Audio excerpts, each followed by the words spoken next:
Go to demonstrations that have been taking place throughout the day in Brooklyn. Tonight, Angie Gonzalez is live in Bed-Stuy with that part of our coverage tonight. Angie.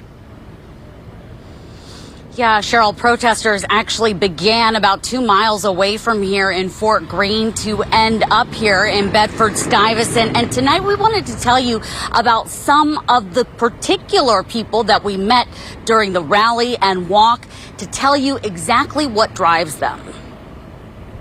At 75 years young, Nathalyn Flowers came to this rally in March, held across from Barclays Center 1 year after the murder of George Floyd, because she strongly feels the movement to defund the NYPD is an important one. What's going on now is a horror.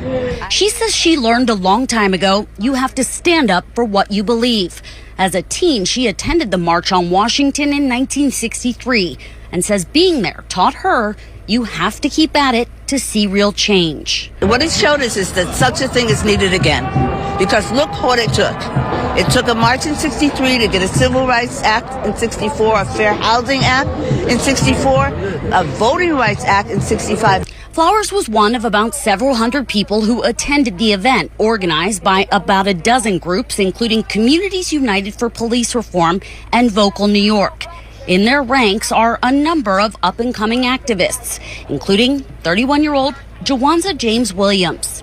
To be perfectly clear, defund the police is about also investing in the kinds of initiatives, the kinds of services, healthcare, education, the kinds of violence prevention programs that communities themselves initiate. To get their message across, organizers invited the family members of New Yorkers killed in incidents with the NYPD to tell their story. Williams says it is these loved ones and activists of earlier generations that are now guiding them towards the future they believe is possible. We're out here right now following the leadership of parents, of people that have been killed in New York City, that are guiding us towards this call to defund the police. The diverse group, including people from all walks of life, took their message to the streets of Brooklyn, making a trip from Fort Greene to Herbert Von King Park in Bed-Stuy. Both Williams and Flowers say New Yorkers must hold city officials accountable. They believe that this may be the year the city makes real changes within the NYPD. 2021, time to get it done. 2021, time to get it done. And Cheryl, from start to finish, both the rally and the protest itself remained peaceful.